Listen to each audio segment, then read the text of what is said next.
Study forum या e learning प्लॅटफॉर्मवर तुम्हा सर्वांचं स्वागत आहे.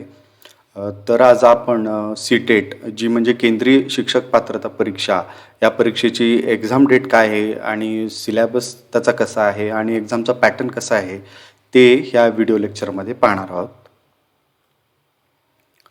तर तुमचं सी-टेटचं ऑनलाईनचं जे रजिस्ट्रेशन आहे ते 20 सप्टेंबरपासून चालू झालेलं आहे. तर तुम्ही लवकरात लवकर फॉर्म भरून घ्या. 20 सप्टेंबरपासून हे सुरू झालेलं आहे आणि तुमच्या जो ॲप्लिकेशन जे भरायची जी लास्ट डेट आहे ती आहे 19 ऑक्टोबर. ही डेट लक्षात ठेवा आणि मी एक तुम्हाला सजेस्ट करेन की 19 ऑक्टोबरच्या आधीच तुम्ही फॉर्म फिलअप करून घ्या. कारण नंतर मग साईट क्रॅश होतात, मग नंतर प्रॉब्लेम्स क्रिएट होतात. तर त्याआधीच तुम्ही फॉर्म फिलअप करून घ्या. तर परत एकदा मी मेन्शन करतो की एक्झामची जी ऑनलाईन ॲप्लिकेशनची जी लास्ट डेट आहे ती 19 ऑक्टोबर आहे. त्यानंतर जे तुम्ही पेमेंट करता, ॲप्लिकेशनचं जे पेमेंट करता त्याची तारीख 20 ऑक्टोबर ही आहे. मी हे सजेस्ट करेन की तुम्ही ऑनलाईन पेमेंटच पे करा. जर सपोज पॉसिबल होत नसेल तर ई चलनद्वारे तुम्ही पेमेंट करू शकता आणि त्याची पण तारीख 20 ऑक्टोबर ही लास्ट डेट आहे. त्यानंतर जी एक्झामची डेट आहे सी-टेटच्या तर ती डिसेंबरमध्ये होणार आहे. तर ती कधीपासून 16 डिसेंबर ते 13 जानेवारीपर्यंत. जेव्हा तुमचे हॉल तिकीट्स येतील त्यावर तुमची एक्झाम म्हणजे तुमच्या एक्झामची शिफ्ट ही कुठल्या तारखेला असेल हे तिथे मेन्शन असेल, म्हणून कुठलंही टेन्शन घ्यायचं काही कारण नाही. 16 तारखेपासून सुरू होणारी एक्झाम 13 जानेवारीपर्यंत चालू राहील. तर लवकरात लवकर हा फॉर्म तुम्ही भरून घ्या.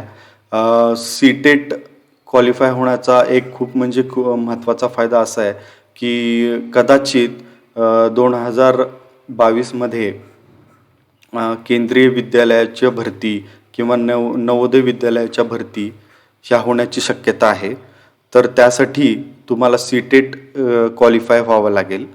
म्हणून हा फॉर्म भरून घ्या आणि त्याचा अभ्यास सुरू करा. तर पुढे बघूयात आपण.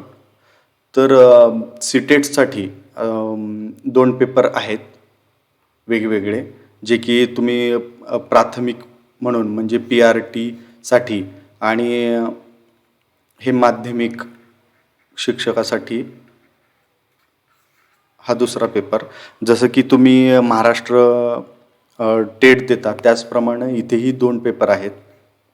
तर पहिला जो पेपर तुम्ही देणार असाल म्हणजे जे तुम्ही प्राथमिक शिक्षकाच्या तयारीसाठी जी सी-टेट देणार असाल त्या तयारीसाठी हा जो पहिला पेपर आहे त्यासाठी हे सब्जेक्ट आहेत. 1, 2, 3, 4, 5 असे 5 सब्जेक्ट तुम्हाला पहिल्या पेपरसाठी आहेत. तर प्रत्येक सब्जेक्ट हा 30 गुणांसाठी आहे आणि टोटल मार्क्स पेपर 1साठी हे 150 आहेत आणि प्रत्येक सब्जेक्टसाठी 30 प्रश्न असतील आणि 30 गुण असतील. त्यानंतर हा जो पहिला सब्जेक्ट दिसतोय तुम्हाला तो म्हणजे चाइल्ड डेव्हलपमेंट अँड पेडॉगॉजी म्हणजेच बालकाचा विकास आणि अध्यापनशास्त्र हा विषय आहे. तर हा विषय तुम्हाला 30 मार्कासाठी विचारला जाणार आहे. त्यानंतर हा जो एक लँग्वेज 1 दिसतोय तर लँग्वेज 1मध्ये तुम्ही फॉर्म फिलअप करत असताना तुम्हाला जी लँग्वेज कन्व्हिनियंट वाटते किंवा तुम्हाला ज्या लँग्वेजमध्ये तुम्हाला कमांड आहे असं वाटतं, पण मला वाटतं शक्यतो आपण फर्स्ट लँग्वेज म्हणून मराठीच निवडलं तर बरं होईल. आणि त्यानंतर जी सेकंड लँग्वेज आहे त्यामध्ये सुद्धा काही भाषांचा उल्लेख केलेला आहे. त्यामध्ये तुम्हाला सेकंड लँग्वेज म्हणून इंग्लिश किंवा हिंदी घेता येईल. कारण तुम्हाला फर्स्ट लँग्वेज जर तुम्ही मराठी चूज केली तर त्या कन्व्हिनियंटने तुम्हाला अभ्यास करता येईल.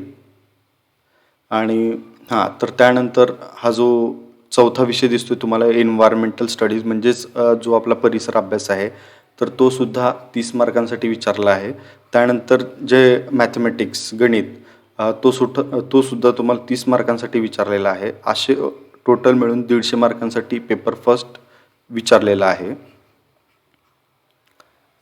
त्यानंतर जो पेपर 2 आहे, तर ह्या पेपर 2मध्ये सुद्धा हेच कॉमन 3 सब्जेक्ट तुम्हाला आहेत.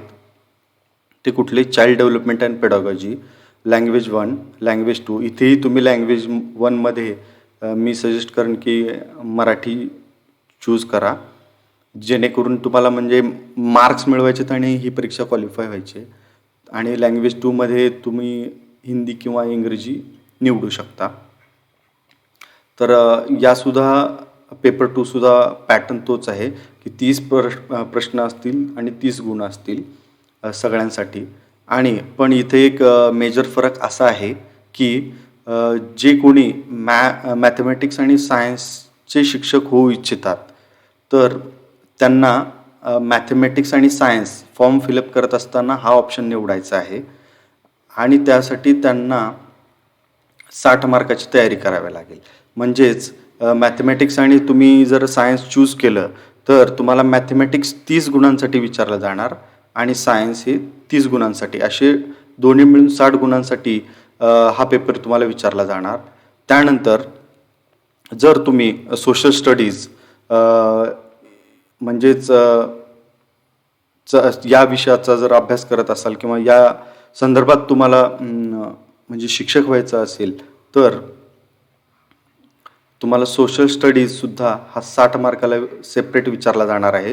तर तुम्हाला माहितीच आहे की सोशल स्टडीजमध्ये हिस्ट्री, जिओग्राफी आणि राज्यशास्त्र म्हणजेच पॉलिटी हे सब्जेक्ट विचारले जातात. तर हा तुम्हाला एक सेपरेट 60 मार्काला विचारला जाणार आहे.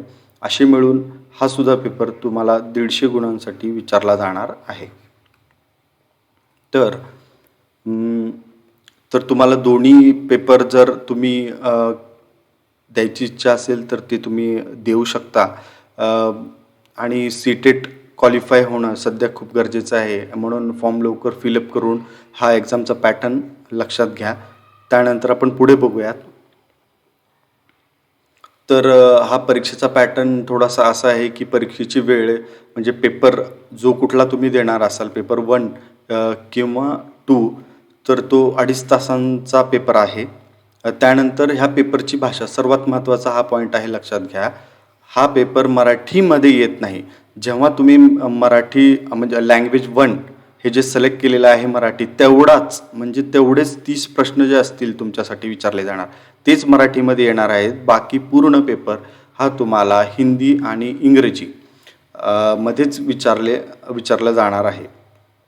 म्हणून या परीक्षेची भाषा ही हिंदी आणि इंग्रजी ही आहे, हे लक्षात घ्या. तर जी मार्क सिस्टीम आहे या परीक्षेसाठी, तर इथे कुठलाही निगेटिव्ह मार्किंग नाही. म्हणून तुम्ही, मला वाटतं, अभ्यास जर चांगला केला तर तुम्ही इझी पास व्हाल. आणि मी पूर्वी पण सांगितलेलं आहे की तुम्हाला 150 गुणांसाठी पेपर आहे.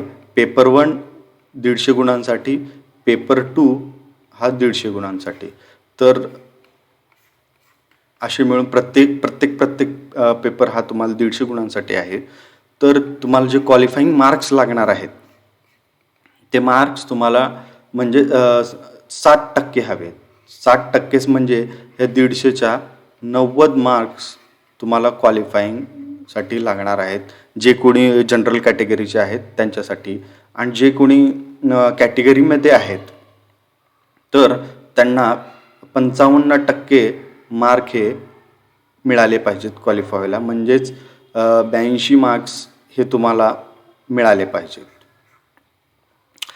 इथे एक लक्षात घ्या, पेपर 1साठी जर तुम्ही अभ्यास करत असाल तर तुम्हाला 90 मार्क जनरलसाठी आणि कॅटेगरीसाठी 82 मार्क्स. पेपर 2साठी जर तुम्ही तयारी करत असाल, इथे सुद्धा तुम्हाला जनरलसाठी 90 मार्क्स आणि कॅटेगरीसाठी 82 मार्क्स हा तुमचा क्वालिफाईंग क्रायटेरिया आहे. तर तुम्ही जास्तीत जास्त अभ्यास करा. इथे निगेटिव्ह मार्किंग नाही, म्हणून टेन्शन घ्यायचं नाही. आणि हा मुद्दा खूप महत्त्वाचा आहे की ही परीक्षाचं जे माध्यम आहे, जी भाषा आहे, ती हिंदी आणि इंग्रजी असणार आहे. फक्त तुम्ही जी भाषा निवडलेली आहे लँग्वेज 1 म्हणून, तेवढीच फक्त तुम्ही मराठी किंवा जी कुठली निवडली असेल ती त्या भाषेत येईल. तर आपण पुढच्या लेक्चरमध्ये डिटेल्ड तुमचा जो सीटेटचा सिलॅबस आहे त्याचा ॲनालिसिस करणार आहोत. तर यानंतर आपण पुढे बघूयात. तर हा व्हिडिओ तुम्ही पूर्ण पाहिल्याबद्दल तुम्हा सर्वांचे आभार. तर स्टडी फोरम हे ई लर्निंग प्लॅटफॉर्म तुम्हाला सर्व स्पर्धा परीक्षेसाठी उपयुक्त ठरणार आहे. म्हणून आजच आपले चॅनल सबस्क्राईब करा. थँक्यू.